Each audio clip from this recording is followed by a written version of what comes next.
여호수아 10장 7절에서 14절의 말씀을 다 같이 교독하시고 마지막 절은 함께 읽도록 하겠습니다.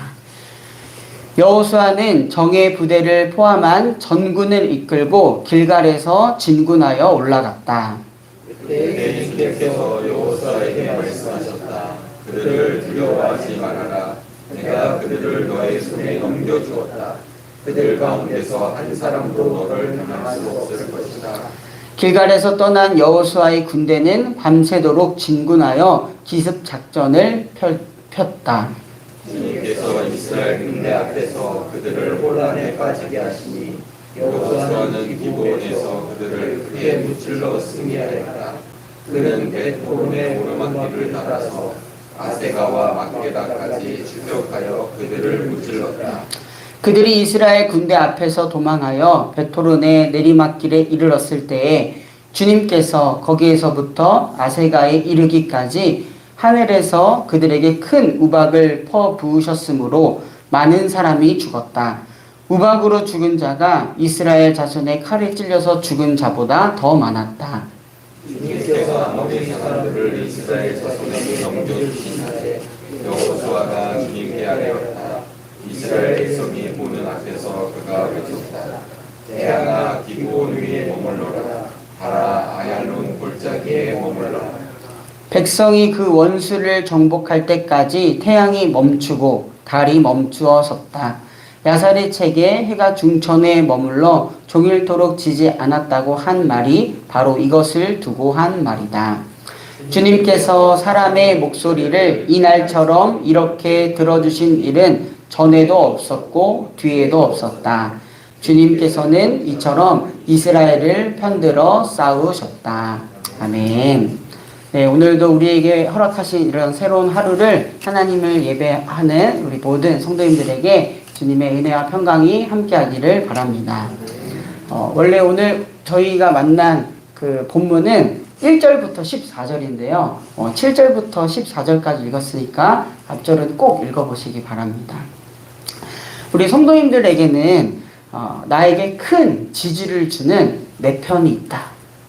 그런 분이 떠오르는 분이 혹시 있으신가요? 내 편이 있다.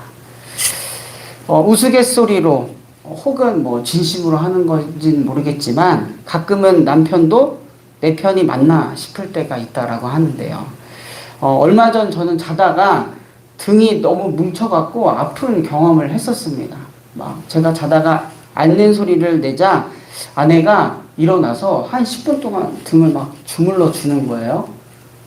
제가 어떤 생각이 들었을까요? 참 결혼 잘했다. 네. 감사하다. 이런 아내가 곁에 있어서 참 감사하다. 그런 생각이 들었고, 정말 내 편이구나. 그런 생각이 들었습니다. 누군가 내 편이 되어준다는 것은 아주 큰 힘이 됩니다. 실제로 심리적으로 불안정한 사람이 한 사람을 주기적으로 만나서 자신의 얘기를 털어놓고 조언도 얻고 또 지지도 얻으면요, 그 불안정한 상태가 호전된다라고 합니다. 심리 상담의 가장 기본적인 원리죠. 내 편이 있구나. 마음이 들게 하는 경우 말이죠. 반대로 심리적으로 불안정한 사람은 누구도 내 편이 없구나. 그 누구도 자신의 마음을 알아준 사람이 없구나. 기댈 곳이 없는 안타까운 상태에 놓여 있는 것을 말하기도 합니다. 오늘 본문을 읽어보면 무엇보다 하나님께서 내 편이 되어주시면 어떠한 일이 일어나는지 잘 기술되어 있습니다.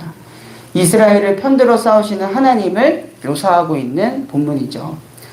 본문이 포함되어 있는 여호수아 10장은 남부 지역에서의 이스라엘의 전투와 또한 승리를 기록하고 있습니다. 앞서 9장에 이스라엘과 기브온의 동맹 소식을 들은 가나안의 남부 지역의 왕들이 동맹을 맺습니다. 그리고 기브온을 공격합니다. 이 가나안 남부 지역의 왕들은 동맹을 맺어서 왜 기브온을 공격했을까요? 이들은 이스라엘이 여호와 하나님의 인도하심으로 출애굽하여 홍해를 건넜고 요단강을 거쳐 여리고성과 아이성을 점령했다는 소식을 들었습니다. 그리고 이 소식을 가나안에 있는 지역의 왕들을 불안하게 만들었을 것입니다. 바로 그 다음은 우리 차례가 아닌가 싶고 말이죠. 그러한 가운데 이스라엘과 기브온이 동맹을 맺었다는 소식은 가나안 지역에 있는 지역 왕들에게 큰 충격이었을 것입니다. 기브온도 그들이 생각하기에 상당히 큰 성읍인데 그 기브온이 자신들을 위협할 수 있는 이스라엘과 동맹을 맺었으니 말이죠. 결과적으로 자신을 위협할 수 있는 힘이 커졌으니 불안했던 것입니다. 또한 이 동맹은 가나안 남쪽의 나라들이 북쪽으로 가는 길목에 있는 기브온이 이스라엘로 넘어가면서 정치적 사회적 통로가 차단되기도 했습니다. 그래서 가나안 남부 지역의 왕들은 동맹을 맺어서 이스라엘과 동맹을 맺은 기브온을 먼저 무력으로 분리시키고 그래서 공격을 한 것입니다. 본문 1절에서 5절까지는 이 내용을 다루고 있습니다. 이러한 상황에서 기브온 사람들은 여호수아에게 도움을 요청합니다. 어찌 보면 동맹 국가로서 요구할 수 있는 것이죠. 또한 이러한 요청은 이스라엘과 기브온 사이의 그런 동맹 조약이 어느 정도로 유효하며 이스라엘은 그들이 한 맹세에 있어서 어느 정도의 책임을 질 수 있는가를 보여주는 본문이기도 합니다. 기브온은 이렇게 요청을 하죠. 이 종들을 버리지 마십시오. 속히 우리에게로 와서 우리를 구출하여 주십시오. 우리를 도와주십시오. 이렇게 말하면서 그들이 처한 삶의 위험성을 전하고 있습니다. 이렇게 기브온이 원군을 요청하자 여호수아는 지체 없이 출동합니다. 7절을 보면 여호수아는 정예 부대를 포함한 전군을 이끌고 진군하여 올라갔다라고 기록되어 있습니다. 그리고 여호와 하나님께서도 그 여호수아와 이스라엘 군대와 함께 하심을 본문을 통해서 알 수 있는데요. 여호와 하나님께서 여호수아에게 무엇이라고 말씀해 주셨는지를 본문 8절을 통해서 알 수 있는데요. 우리 8절을 다 같이 읽도록 하겠습니다. 그때에 주님께서 여호수아에게 말씀하셨다. 그들을 두려워하지 말아라. 내가 그들을 너의 손에 넘겨주었다. 그들 가운데서 한 사람도 너를 당할 수 없을 것이다. 아멘. 이런 하나님의 말씀은 전쟁의 승패가 누구에게 있는지 분명하게 말씀해 주시는 것입니다. 그들을 두려워하지 말아라. 내가 이미 그들을 너의 손에 넘겨주었다. 그리고 그들 가운데 한 사람도 너를 당할 수 없을 것이다. 상상해 보시면 물리적으로는요, 동맹국가 5명, 가나안 지역 동맹국가 다섯 나라와 이스라엘과 기브온 두 나라가 싸우는 것입니다. 5대2 싸움입니다. 물리적으로는 결코 쉽지 않은 싸움이고 충분히 질 수 있는 싸움이지만 하나님께서는 이렇게 말씀해 주시는 것이죠. 하나님의 이러한 지지를 듣고 여호수아와 이스라엘 군대는 밤새도록 기습작전을 펼칩니다. 나름 이전에 가나안 정복 전투에서 쌓인 경험치로 기브온을 돕는 것이죠. 그러나 여호수아의 군대에 실질적으로 앞서 싸우신 분이 누구신지를 오늘 본문을 통해서는 말해주고 있습니다. 바로 여호와 하나님이셨습니다. 본문은 이를 명확하게 보여주고 있는데 10절에 한번 보실까요? 주님께서 이스라엘 군대 앞에서 그들을 혼란에 빠지게 하시니, 하나님께서 이스라엘 군대 앞에서 먼저 적들을 혼란하게 하시고, 그리고 그렇게 혼란 중에 있으면 이스라엘 군대는 그저 그들을 무찌르기만 하면 되는 것이었습니다. 그 다음 절을 보시면 주님께서 하늘에서 큰 우박을 내리십니다. 그런데 그 우박을 맞는 대상은 바로 여호수아 군대의 적들입니다. 이런 상상을 해보았습니다. 하늘에서 우박이 내리면 당연히 다 맞잖아요. 다 맞을 확률이 더 많고요. 그런데 그 큰 우박이 그들, 즉 적들에게 퍼부었다라고 기록되어 있습니다. 하나님께서 작정하고 도우시고 계시구나라는 것을 알 수가 있습니다. 그리고 본문은 이렇게 기록되어 있습니다. 우박으로 죽은 자가 이스라엘 자손의 칼에 찔려서 죽은 자보다 더 많았다. 전쟁의 승패의 키가 누구한테 있는지, 그리고 그 승리가 우리 하나님께 있는지를 보여주고 있는 본문입니다. 이어서 12절과 13절을 보시면 여호수아의 요청으로 여호수아의 군대가 그 원수를 정복할 때까지 태양과 달이 머물렀다라는 것이 기록되어 있습니다. 즉 하루가 길어졌다라는 것이죠. 태양과 달을 조정하면서까지 이스라엘 백성을 위한 하나님의 전적인 개입이 이어지고 있다는 것을 알 수가 있습니다.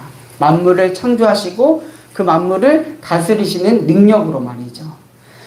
주님께서는 아모리 사람들, 그 대적들이 이스라엘 자손들에게 넘겨주는 날까지 그것을 허락했다라고 기록되어 있습니다. 다시 한번 이 또한 전쟁의 승패가 하나님께 있음을 본문은 재차 말해주고 있습니다. 사랑하는 성도님들, 우리도 잊지 말아야 합니다. 때로는 우리의 삶에서 전쟁과 같은 삶을 살고 있다라고 하는데요. 우리의 그런 삶에도 승리를 이끌어 주시는 분은 바로 여호와 하나님께 있다라는 사실입니다. 그리고 오늘 본문 마지막 절은 이렇게 기록되어 있습니다. 주님께서 사람의 목소리를 이난처럼 이렇게 들어주신 일은 전에도 없었고 뒤에도 없었다. 주님께서 이처럼 이스라엘을 편들어 싸우셨다. 이스라엘을 편들어 싸우셨다. 주님께서는 하나님의 백성 이스라엘을 편들어 싸우셨습니다. 하나님께서는 하나님의 백성을 편들어 싸워주시는 분이구나 라는 것을 알 수가 있습니다. 미국인들이 가장 존경하는 지도자가 에이브라임 링컨입니다. 그 링컨이 이런 말을 하였습니다.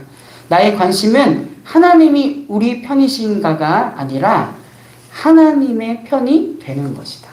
나의 관심은 하나님이 우리 편이 되는 것이 아니라 하나님의 편이 되는 것이다. 그러면 하나님이 우리 편이 되는 게 확실하게 되는 것이죠. 시편 118편의 시인도 이 사실을 알았던 것 같습니다. 5절과 14절은 이렇게 기록되어 있습니다. 내가 고난을 받을 때에 부르짖었더니 주님께서 나에게 응답하여 주시고 주님께서 나를 넓은 곳에 세우셨다. 주님은 내 편이시므로 나는 두렵지 않다. 사람이 나에게 무슨 해를 끼칠 수 있으랴. 주님께서 내 편이 되셔서 나를 도와주시니 나를 미워하는 사람이 망하는 것을 내가 볼 것이다. 그러면서 자신이 하나님의 편임을 또 고백을 합니다. 주님께 몸을 피하는 것이 사람을 의지하는 것보다 낫다. 주님께 몸을 피하는 것이 높은 사람을 의지하는 것보다 낫다. 문 나라가 나를 에워쌌지만 나는 주님의 이름을 힘입어서 그들을 물리쳤다. 그들이 나를 겹겹이 에워쌌으나 나는 주님의 이름을 힘입어서 그들을 물리쳤다. 그들이 나를 벌레떼처럼 에워싸고 가시덤불에 붙은 불처럼 나를 삼키려고 했지만 나는 주님의 이름을 힘입어서 그들을 물리쳤다. 주님은 나의 능력, 나의 노래, 나를 구원하여 주시는 분이다. 아멘. 아무리 나를 겹겹이 에워싸고 벌떼처럼 에워싸고 가시덤불에 붙은 불처럼 삼키려고 해도 주님의 이름으로 그것들을 내가 이겨냈다. 내가 주님께 피하였다라는 시편 기자의 고백을 보게 됩니다. 하나님이 내 편이심을 의지하는 자세입니다. 이런 자세가 우리 모두에게도 있기를 간절히 바랍니다. 하나님을 내 편으로 삼는 사람, 내가 여호와 하나님의 편에 선다라는 것의 의미입니다. 그는 여호와 하나님을 찾고 구하며 하나님 없이는 살 수 없습니다라는 간절한 마음으로 기도하는 사람입니다. 하나님은 이미 사랑하는 하나님의 자녀들, 백성들의 편이십니다. 그 하나님의 편에서는 우리 모두가 되기를 바랍니다. 그럴 때 우리는 오늘 본문처럼 주님께서 앞서 싸워주시는 것도 경험하게 될 것이고요. 또 하나님의 사이즈로 편들어 싸워주시는 그런 경험도 하게 될 것입니다. 그런 은혜의 삶을 살아가는 우리 모두가 되기를 바랍니다.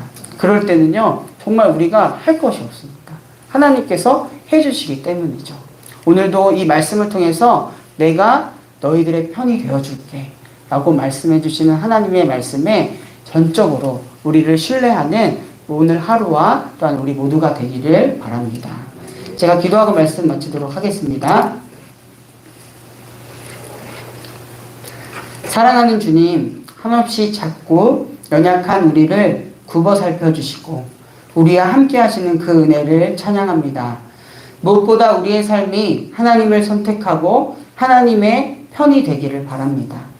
하나님의 도움과 지지는 이 세상 그 어떤 것과 비교할 수가 없습니다. 하나님만이 우리의 능력이요 우리의 구원이심을 고백하며 살아가게 하옵소서. 하나님의 앞서 일하심, 하나님의 편들어 일하심을 경험하며 주님이 주신 약속을 믿고 믿음으로 살아가는 우리 정릉교회 모든 성도와 교회가 되게 하여 주시옵소서. 평화의 왕이신 주님, 이 시간 세계와 열방을 위하여 기도합니다. 여전히 전쟁과 분열로 인하여 신음하고 있는 이 세계를 긍휼히 여겨 주시옵소서. 더 이상 무고한 생명이 희생당하지 않게 하여 주시옵소서. 주님의 긍휼이 강같이 흘러 열방 곳곳에 흐르게 하여 주시옵소서. 나라와 민족을 위하여 중보합니다. 특별히 이틀 전 화성의 한 공장에서 큰 사고로 인명피해가 컸습니다. 안타까운 죽음 앞에 눈물을 흘릴 수밖에 없는 유족들을 위로하여 주시고 다시는 이러한 안타까운 사고로 인하여 슬픈 일이 없도록 이 나라와 민족을 기억하여 주시고 긍휼히 여겨주시기를 바랍니다. 또한 이 나라와 민족이 마주하고 있는 여러 문제 앞에서 우리의 유일한 해결되시는 하나님을 구하는 나라와 민족 되게 하여 주시옵소서. 몸과 마음 영혼이 아픈 환우들이 있습니다. 병으로 인하여 지치는 마음을 주님께서 어루만져 주시옵소서. 병상 중에서도 함께 하시는 주님의 은혜, 새 힘을 주시는 주님의 은혜를 경험하게 하여 주시옵소서. 오늘은 수요 예배로 주님께서 사랑하는 성도들이 주님을 사모하는 마음으로 하나님 전을 찾습니다. 요한계시록의 말씀을 통하여 생명의 하나님을 만나는 시간입니다. 말씀을 전하시는 담임 목사님의 영육의 강건함을 더하여 주시고 말씀을 듣는 모든 성도들의 삶에도 말씀으로 인하여 소망을 얻고 승리를 얻는 시간 되게 하여 주시옵소서. 이 시간 각자의 기도의 제목을 가지고 하나님께 나아왔습니다. 기도를 통하여 하나님의 뜻을 알게 하시고 그 뜻에 따라 살아가는 한날 되도록 우리의 삶을 인도하여 주시옵소서. 이 모든 말씀 지금도 살아계셔서 우리와 함께 하시는 우리 구주 예수 그리스도의 이름으로 간절히 기도드립니다. 아멘. 하늘에 계신 우리 아버지여, 이름이 거룩히 여김을 받으시오며 나라가 임하시오며 뜻이 하늘에서 이루어진 것 같이 땅에서도 이루어지이다. 오늘 우리에게 일용할 양식을 주시옵고 우리가 우리에게 죄 지은 자를 사하여 준 것 같이 우리 죄를 사하여 주시옵고 우리를 시험에 들게 하지 마시옵고 다만 악에서 구하시옵소서. 나라와 권세와 영광이 아버지께 영원히 있사옵나이다. 아멘.